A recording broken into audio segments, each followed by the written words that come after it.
Is Copilot taking away the job of a data analyst? Let's find out. What's up, everybody? Greg Treziak here with Pragmatic Works. And in today's video, I want to talk to you about the Microsoft Copilot chat with your data experience that a lot of you are starting to start to wonder about. And I want to do an overview of this awesome tool and talk about what does it mean for the future of data analytics. If you have been at least not living under a rock, you've started to see a lot about Microsoft Copilot. For a lot of this started within a general kind of standalone ChatGPT or Copilot. And as things went on and evolved, instead of asking for recipes and what's a good workout plan for the new year, we've kind of moved into, well, now our organizations are embracing AI, embracing a Copilot.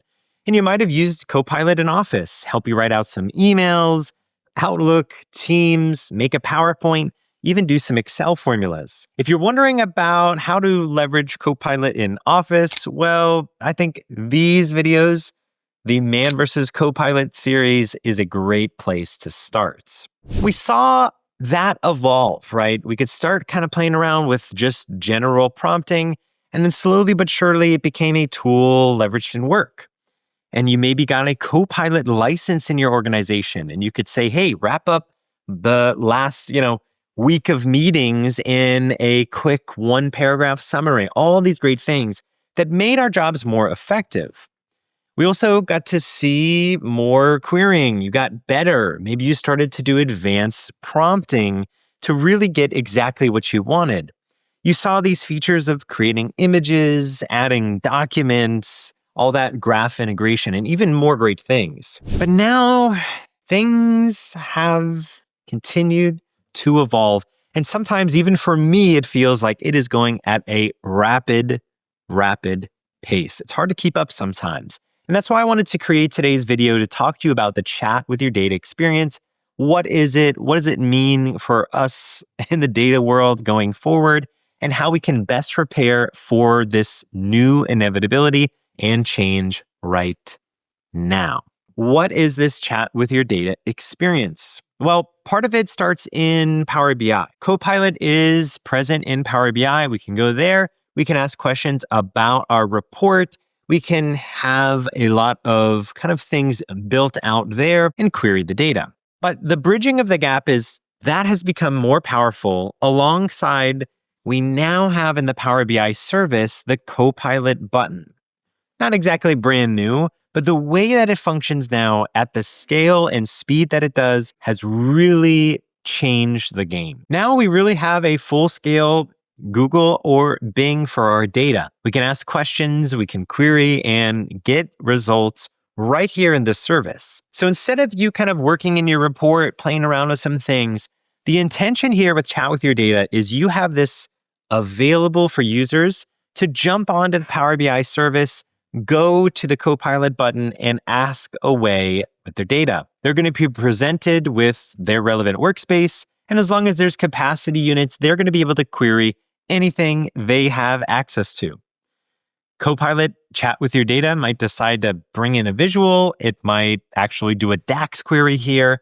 It is going to be a game changer. Well, it already is. So today I wanted to talk a little bit about what that experience looks like, a couple things to look forward to, and kind of just expose everybody to what it is and let you know if you've been living under a rock, it is here. So what I have for us today is over in my Copilot experience in the Power BI service, I wanted to give you an example prompt that's going to show the functionalities here.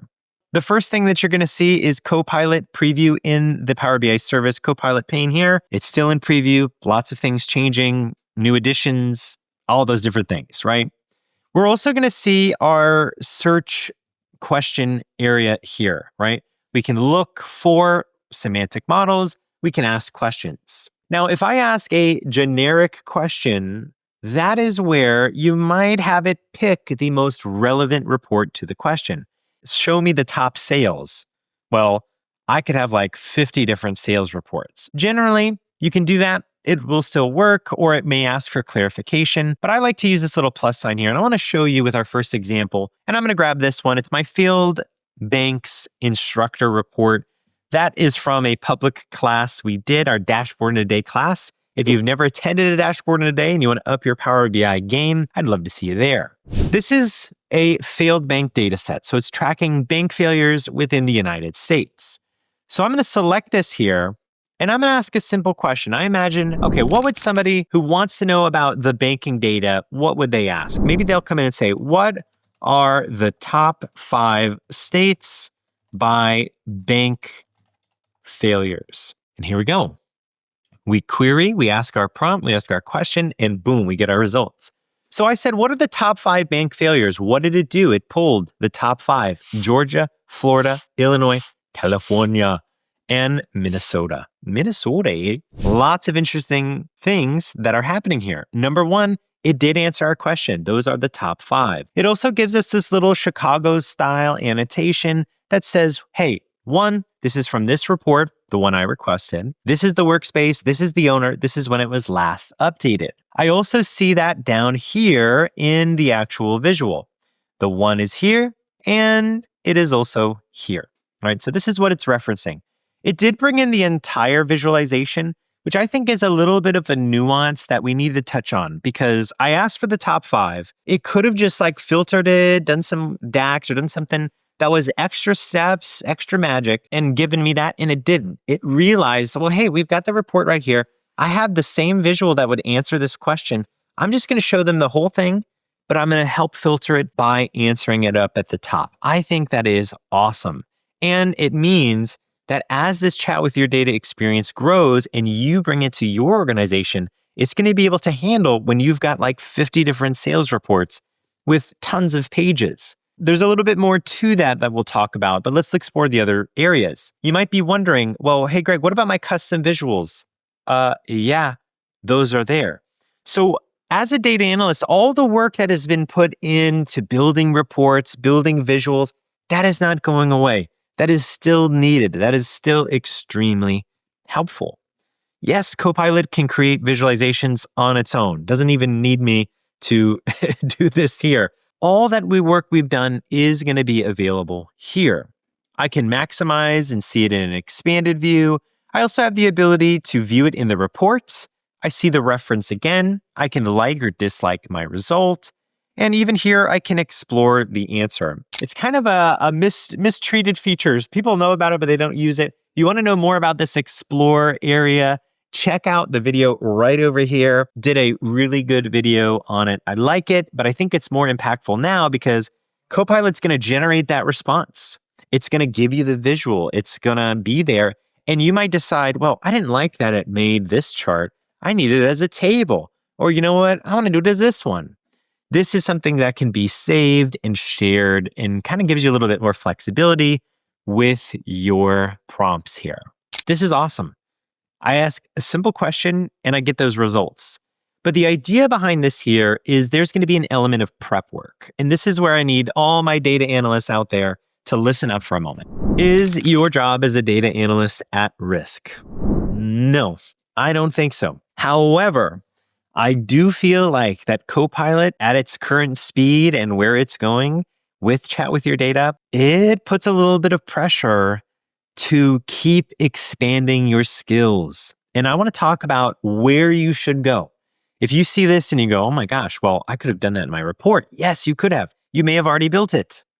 Copilot can refer to your visuals, but also it can build this just as fast, actually faster than you. So what can you do? I want everybody to look at prep data for AI, prep data for Copilot. And in fact, we are creating a whole bunch of classes here at Pragmatic Works all around prepping your data for AI and this whole experience. If you want to check out our on-demand learning, use the code GREG40, save you 40% off, and you can really future-proof your position. Prep data for AI is taking everything and all the hard work that you've already created, and it's saying, you know what? I'm going to make it AI ready. Data in its natural state like this isn't always the most prepared for Copilot. As an example, I could take this question right here, start a new chat, and ask the exact same thing, no reference, anything, and I'm going to get a not as great result. It'll ask me for clarification, but no, it won't know exactly where to go. It won't create anything. Why? Well, purposely, I've got like 35 of these same reports on there, which means it's going to be confusing. How do we fix it? Well, we're going to have things like verified answers, where you can take certain visuals from your reports, verify them as the end-all be-all truth. Copilot will pick that up and present those options first. You're also going to have the ability to add things like relationships. How are customers related to the salesperson? What about synonyms? Does this word mean something else as well in your organization? Does this acronym stand for something you want Copilot to understand? All those small details that a data analyst is really going to be aware of, or an SME can provide, is going to allow Copilot not to just be a kind of just like rookie data analyst sitting there like a chill robot, like, okay, what do I do? And it's actually going to season it into a more experienced data analyst that knows the nuances of your organization, that knows the structure, the layout, what the acronyms means, how things are related. And we are going to be able to even customize the data model to match up a little bit more with how we want Copilot to read it. Is a job as a data analyst at risk? I don't think exactly. But I think it's an important opportunity to really dive into the AI space with Copilot Chat with Your Data. All throughout the country, a lot of people are moving into Fabric, even globally. And they're coming to Pragmatic Works and they're saying, hey, I want this. I want to be able to ask questions of my data. I want to have my entire data state to be able to be queried here. And you can do that. When the next question is, all right, hey, we'll get you into Fabric, but now we need to prep your data for AI. If you want help prepping all of your data estate for AI and leveraging Copilot, make sure to contact us here at Pragmatic Works.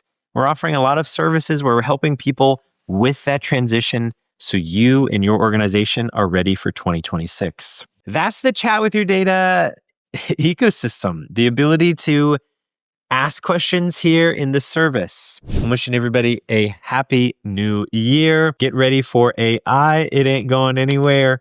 And stay pragmatic.